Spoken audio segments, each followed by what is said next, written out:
Hey Neil, would you just tell me a little bit about yourself before we get started? Well, I was born in Shands and raised in Gainesville. I went to BK Young for my entire life, kindergarten through high school. I graduated from there in 2017 and then started my academic career at Santa Fe College in the fall of 2017. And I am in the process of finishing my AA there. Fantastic. Would you tell me a little bit about your strengths and weaknesses as a person or a worker, or however you interpret that? I am really good at following orders. If someone clearly delivers instructions to me, I will do my absolute best to fill them out to completion in a timely manner. Uh, I'm very good at de escalating conflict, at working with others who may disagree with me or otherwise have differences with me. Um, and I guess a weakness of mine would be obsession over details, making sure that everything is done flawlessly. Would you say that you're a perfectionist? Yeah, to an extent. I want to make sure that everything is done to the best of at least my ability. Maybe not necessarily perfect by an objective or third party standard, but at least to my standards, I want it to be up to as high as I can get it. Would you say that that can sometimes get in the way of your work? It can, mainly through time consumption. Do you have any methods of dealing with this? Uh, Realizing that good enough is what I've been asked to do. I have not been asked to deliver an absolutely flawless product or flawless task. If someone asks me to go clean the counter off, I'm not going to obsess over every single inch of it, over every speck of dust. Doing so would just be a waste of time and energy. And fair enough.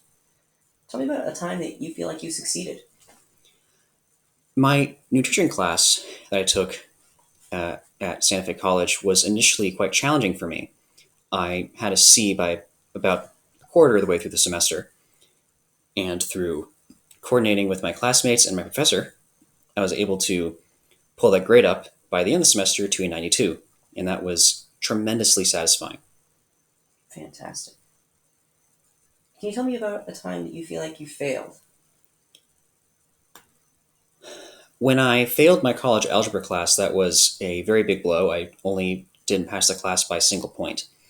And after the initial shock and frustration, I took the class again a semester later.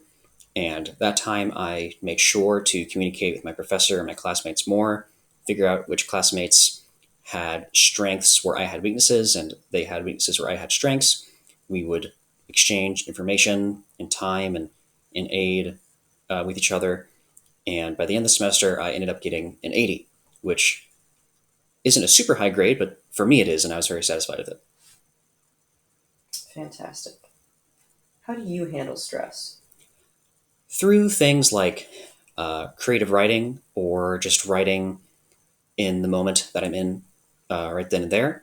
So if I'm stressed out at work, I will make a mental note to myself, or uh, if I have my phone, I may pull out my phone and open the notepad and just sort of write down what I'm doing in the evening or what I have to do tomorrow morning, just to ground me in the important tasks I have to do immediately or in the near future. Fantastic. Can you tell me about a time you've dealt with conflict either in the workplace or, I mean, possibly in your academic career? At the workplace, I've been very lucky to not really have serious conflict or even minor conflict come up pretty much ever where I'm working at the moment. Um, but there was a time in my anthropology class where my professor was very displeased with the subject matter I had chose to write about for an essay that we had to write.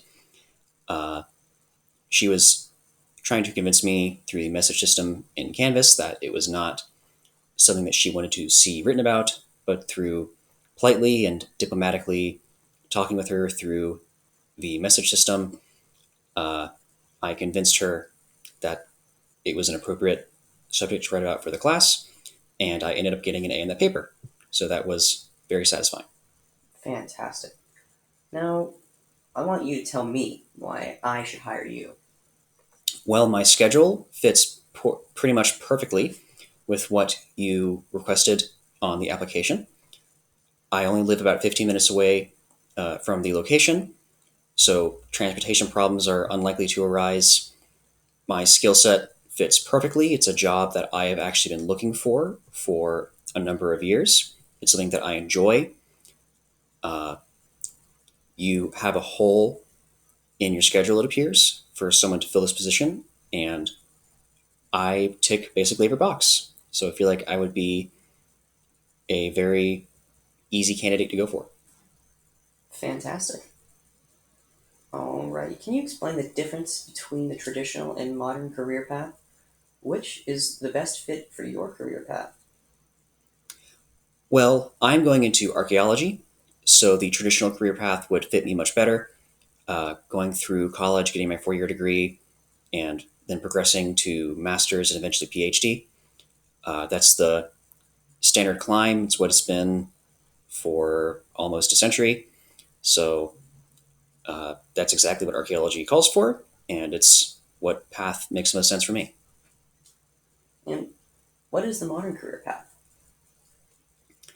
Uh, the modern career path doesn't necessarily involve the straight trajectory through college. There are a lot of other skills that one can pick up, um, online skills, new kinds of networking through social media, and uh, the understanding of the significance of diversity in the workplace and how to have good intercultural communication skills and patience with oneself and how to navigate what could potentially be awkward or uncomfortable social settings. Okay. Discuss the results of your four career self assessments we took together in the lab. What were the results? How do they match your career you're pursuing? I believe I got ENTJ for the personality assessment, which wasn't terribly surprising. I know that I'm quite extroverted and judgmental, so that came pretty naturally to me.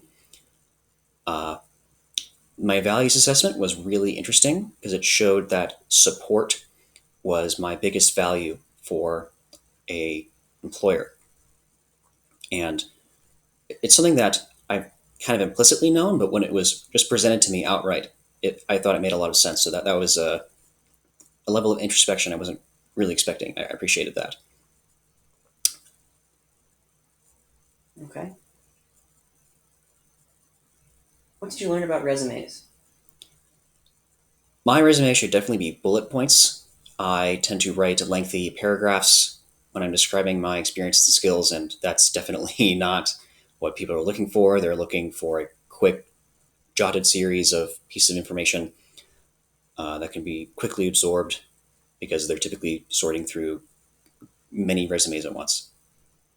Fantastic. And what did you learn about cover letters and other correspondence letters we went over?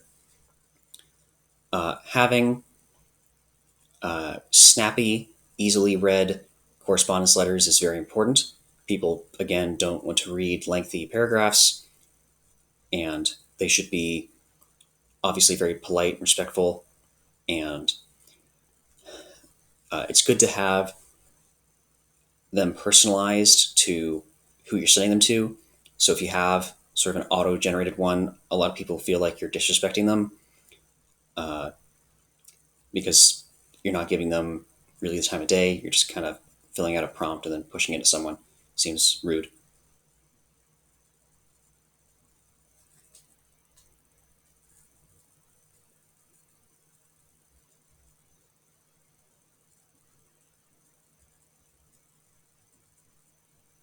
What three recommendations would you give to someone who is new to interviewing? Um, on the interviewee side, avoiding caffeine beforehand is something I highly recommend since it makes you far more nervous. It makes you sweat. Uh, so that's a strong recommendation I would give for someone on the interviewee side.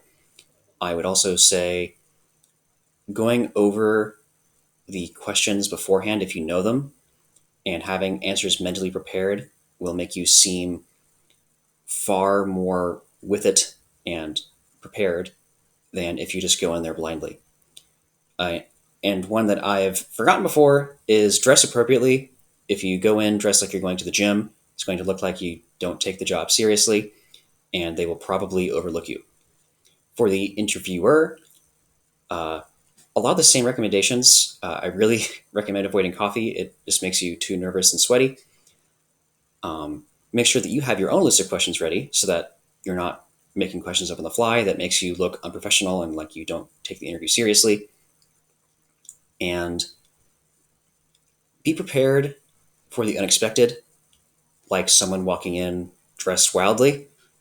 Uh, what seems like common sense for an interview might not always be, and how to like politely dismiss people out of the room if they're not behaving appropriately would be a very valuable skill to pick up. Describe what professional networking is and how to do it. Making contacts with people who are in your field or adjacent to your field. So, if I wanted to become a curator at a museum, starting by talking to the lower level people at the museum who are in that department. So, someone who is a volunteer for teaching children who go through the museum is likely to have a connection to the curator, either through one degree of connection or two. If I ask them, hey, how do I get in touch with this person? I'm very interested in volunteering here as well, or in becoming a curator later in my life myself. I can ask them, like, do you know if they're ever available or if they have contact information I can get? And potentially, if I ask enough people, it's likely that one of them will produce the information that I need. What is the starting salary for your chosen field? What would you ask when negotiating a salary? For being an archaeology professor, you typically start off as an adjunct professor, and they make a similar salary to a public school teacher. So, depending on the college, that's between 28 and at the highest, like $40,000 a year, though that's really at the major universities. Um, but later on, they'll be making between 80 and $100,000 a year, depending on the location. So in Oahu, Hawaii, they make about $102,000 a year because the cost of living is higher there, so it adjusts accordingly. And what would you ask for when you're negotiating a salary? When negotiating a salary, I would ask uh, about the standards of living in the area. So, say I'm going to Oahu and they only want to pay me $80K a year, I would say, hey, it costs significantly more to live within a reasonable distance of a college in the city than just $80,000 a year. So it would be difficult for me to fulfill my job if I can't afford gas and rent and food. What do you look for when you're researching a target city to live in or work in? The important things to me are gas prices, average rent prices, utility bills. Gainesville is notorious for our really tough energy bills, and crime rates. Now, the city that I'm most interested in moving to is Oahu, Hawaii, and it is one of the most expensive cities to live in the United States. But it is also extremely beautiful, and the culture there is one that I think I would integrate into very nicely. So I'm willing to take that financial risk in order to live somewhere that to me seems like it would be very lovely every day to live. What are your three takeaways from the whole semester? I should seriously slim down how much I speak, particularly in writing. I tend to be overly verbose. I should just get to the point. Um, there are a lot more employment opportunities than I expected in the career field that I chose. I thought I could pretty much only be a professor, but there's also museum curators, uh, national monument overlookers or supervisors, tour guides, um, archivists that typically also work in museums but aren't curators. And all of those pay surprisingly well and have a surprisingly high growth rate. In fact, some of them have the highest growth rates of any profession in the country. Curators and archivists have a growth rate of about 11.3%, which is extremely high. Fantastic. All right, I think this is going to conclude our interview. You have a wonderful day, and we'll call you back. Thank you very much. You too.